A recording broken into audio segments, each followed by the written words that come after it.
Get the fuck out. Everybody, don't touch him, David. Don't touch him. Come about. I'm ready for this. Anybody else would have quit at this point. But after everything, I finally realized the power we really had. Here we were, two low-level creatives going toe-to-toe with elite legal teams. They had millions in resources and decades of experience, and we had a little bit of brains. Takes a nation of big brains to break up that flow. With a side of balls. Only one detail kept giving us the confidence to move forward. They took us seriously. I mean, we were a threat to them. Two dangerous motherfuckers making moves. If our merch was so dangerous to them, just imagine what our next move could be.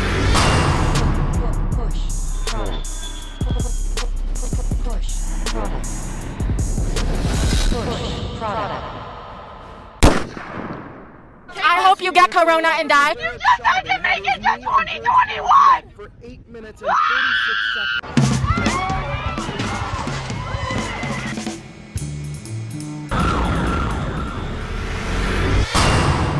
of course, when you make these kind of moves in this current social climate, you're gonna get haters. And boy, were the haters flocking to our brand. An emancipation statue of Abraham Lincoln and a freed slave has been removed from downtown Boston. The statue was erected in 1879. City officials agreed to take down the memorial after complaints about the optics. Each one of them believed they were fighting for the right cause. They told us to go fuck ourselves, and they got mad when we showed some success. To them, our success meant that we were some kind of tyrant, oppressing the weak. They swear up and down that they're the good guys fighting for what's right, but they ain't shit. They sit back and live life in the passenger seat while we're two guys just trying to stay on the hustle. We built up an entire successful streetwear brand from absolute zero. We just want to teach people how it's done so we can all prosper. It's not like the haters even care about that anyway. They couldn't call the cops. So they did the next easiest thing. They called lawyers. On April 1st, 2020, the Ralph Lauren company hit us with a cease and desist. We weren't allowed to sell any more merch that we currently had in stock. A week later, Carhartt joined the party, and they demanded to look at financial records and any other self-incriminating information that could be used against us. Now you see now, you done fucked up in that. Like any newbies, we were a little shook, but a C&D isn't legal action. It's the threat of legal action. And as long as you stay within the confines of the law, you should be straight. Yo, I'm gonna sign up for a Rocket Lawyer just in case. Yeah, that's a good idea. Look, worst case scenario, we can't sell the design anymore, but they ain't gonna sue us because it'll cost them too much money on their end. They just want us to stop. Yeah, I feel you. But what are we gonna do about the orders that are coming in? And what are we gonna do about the big order going to Kentucky? And we can go ahead and process them. Fuck it, that shit was before Polo and all these other assholes reached out, so we're in the clear. Actually, we should make some new designs and get them to approve them, you know what I'm saying? That way we don't have to do this again. So what do we do next? We met him halfway.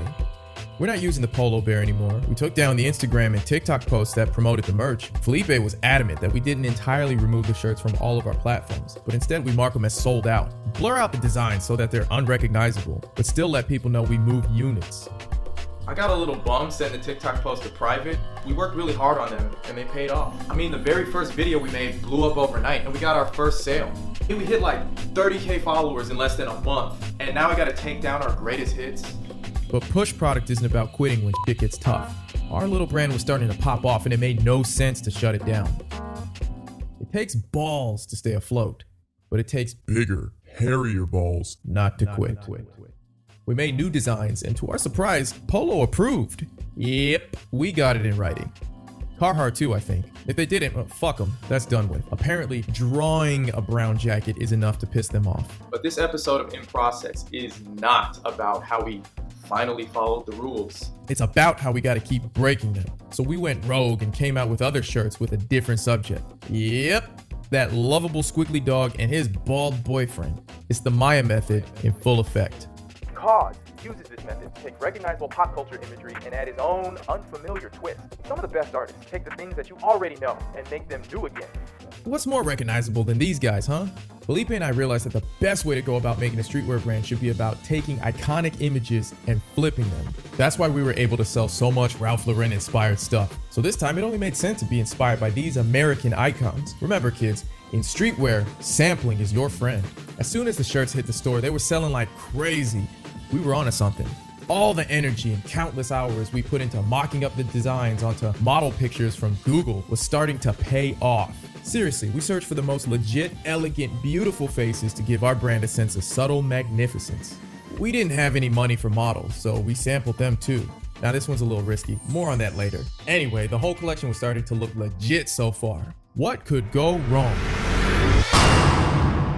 April 30th, 2020, the day the haters caught us lacking. Peanuts brand hit us with that C&D after a week and a half of the collection debut. Felipe and I laughed as we went through the letter. We were a little tougher since our first legal exchange and we picked up some new tricks. It's not that deep. We responded with a big, wordy request for an explanation on why fair use and parity wasn't being applied to our designs. This back and forth exchange could buy us a few weeks and sell a few more pieces, right? After all, if we could meet Polo in the middle, there was a chance Peanuts could do the same. What could go wrong? Yo, we're fucked. Wait, what? Peanuts still hasn't responded yet? Can we just sell more stuff until they respond? That's not the problem. They don't give a shit about responding anymore. They already took action. What do you mean? What's going on? Printful canceled all of our orders. They're not working with us because the Peanuts lawyers told them not to. Wait.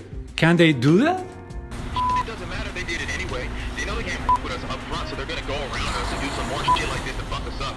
Listen, man, they're gonna contact Shopify, Stripe, whoever the f does business with us. You get what I'm saying? They're gonna fuck us over. Oh, shit. Hey, these lawyers were shooters, man. They knew we were gonna jerk them around for a few weeks just to milk the hype for sales. So what did they do? They read the damn code of our web store and saw that the links were directed to the printing sites we used. They threatened the vendors with legal action because the vendors have deeper pockets than we do. What was Peanuts gonna get out of us? A couple of bands? But they could get big money out of all the support sites that our business used. We had to pull everything from the site and scramble to find a new printer. Those were shitty days that followed. Email after email about late deliveries, wrong sizes, shitty quality. It fucking sucked. The whole situation set us off course for at least 2 months. Peanuts. Man, they did not fuck around. Your friend, Charlie Brown.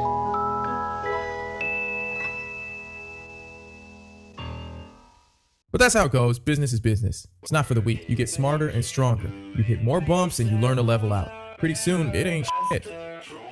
Ralph Lauren came back again talking about we can't use their models. They tried to flex this time, saying we were testing their patience and it wasn't going to be friendly anymore. That's when I came back and said, look, we've been using your models. We showed you posts with them and you guys signed off on it. You can't act like this is a new offense. We'll take it down, but it was your oversight for not saying anything earlier. And guess what happened? They said fair enough, and they were cool about it. We took the pics down and stayed on decent terms. Good people, those Ralph Lauren folks. And that's the lesson in this whole video. Felipe and I have no law degree. We don't have zillions of dollars in a top floor Manhattan office. We don't have years of experience running a streetwear brand. But we talk to these people like equals. Don't ever think anyone has something up on you just because. Bro, shut up. Don't think everyone else has it all together. Even you can make a successful streetwear brand if you're willing to tough it out. Hey, remember all of those pretty faces from Google Images? Well, about a month ago, they all caught wind of our brand and started coming after us with the C&Ds. I'm talking dozens of lawyers. Want to know how I was feeling? I hate to shatter your ego, but this ain't the first time I've had a gun pointed at me. Ralph Lauren and Peanuts pay top dollar for their legal team, and we worked it out with them. What makes any of you think we're scared of these buy one, get one free lawyers? Sweaty headshot having ass, responding to their own BCCs and email ass lawyer. Please. Like before, we took the pics down and called it a day. So you probably watched this video wondering, why the hell would all these companies give us all this heat? Why would they call our designs unsavory and offensive? Why would all these models be pissed enough to flood the DMs? I'll tell you why. That's just what happens when you make the world's first streetwear brand that's pro-Trump. Want to know how we got it to pop off so hard? It's simple, really. By the end of this section, you should be able to build a brand of your own from nothing. It's been almost a year since our last video because we spent all 2020 working on this single project. Respect the hustle and hit subscribe. I'm trying to get bread off this. Now, let's get into it. So you ready to know how to make your own successful streetwear brand? Do these next steps by any means necessary. Ready? Find a niche audience. So what is Prep Patron? Why Trump? Simple, it's the brand no one else has the balls to make. Look at all these other brands trying to be extra progressive. Basically find a specific group of underrepresented people and make dope streetwear shit for them. Remember Balenciaga went hard for Bernie Sanders? Our whole collection off a pretty low risk political position. Seriously, who in the fashion world would reject something like this? But this was a big inspiration for the whole project. Shout out to Denman Visalia for stealing political aesthetics. Use controversy to gain clout.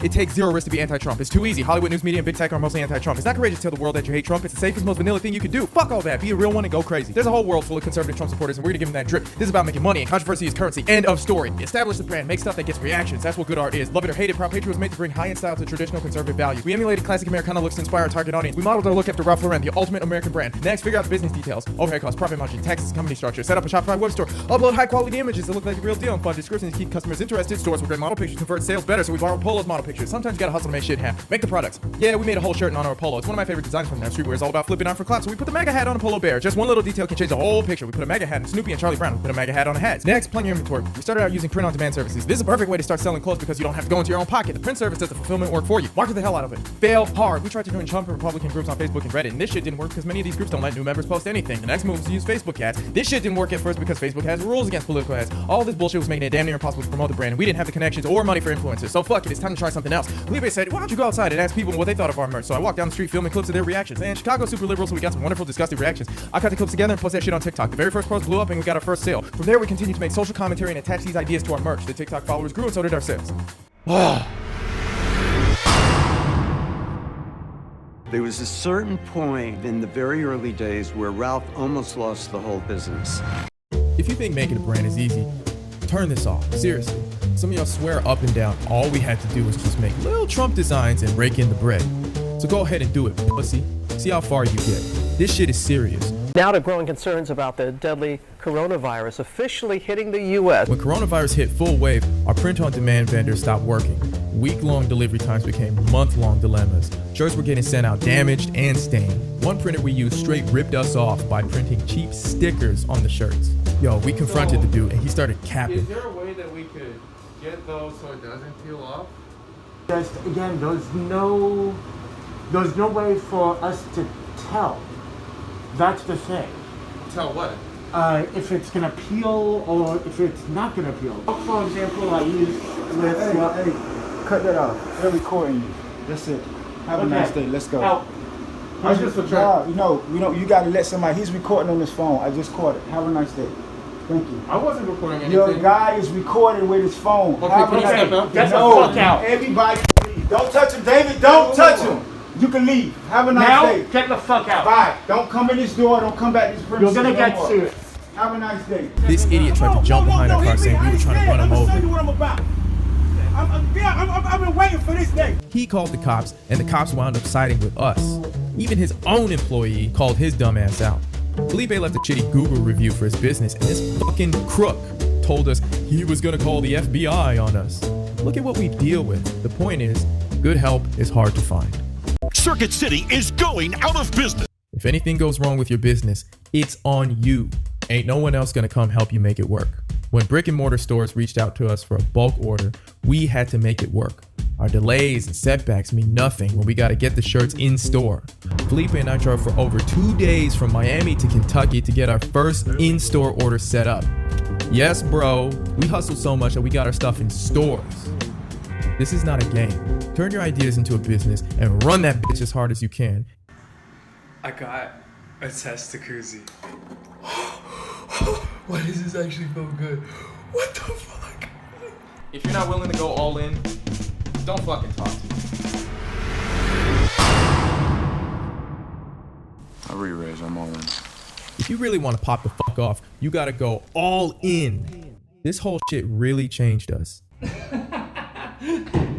Shit.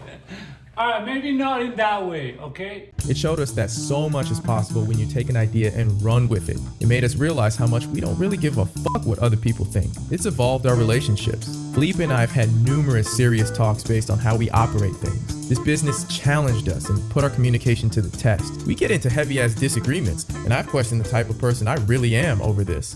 But we go all in. This shit is far from over, my guy. It's ongoing. We're still doing this. As of right now, we're dropping a new collection using more American icons. You see this shit? You know what it is. This new collection is going to be a teaching tool to all the liberals out there. And before you jump up and call Sesame Street on us, we already thought of that. This collection is only available in limited supply and it will sell out. After that, it's gone forever. So go ahead and call the lawyers. It's all over by the time they email us. Shit, you might as well head to Proud Patriot Clothing and see if we have any left. 2020 has been the most raw year for Push product. Every day we're trying to think bigger. Proud Patriot taught us to stop giving a fuck about people's feelings. And now we gotta stop trying to be like any other YouTube channel. Whatever you do, use this video as a reason to make it happen. So what have we learned so far? 1. Learn to take a risk. If you want to make a streetwear brand, you gotta catch everyone off guard. 2. Know your worth. Don't think a job title gives anyone power over you. If they had real power, they wouldn't be working for someone else. 3. Stay on the grind. Shit's gonna happen. Make sure you keep happening. Most importantly, never quit. Now's the perfect time to get off your ass and make dope shit. I'm serious. Turn this fucking thing off and go get it. If you don't, we will. That's what it means to push product.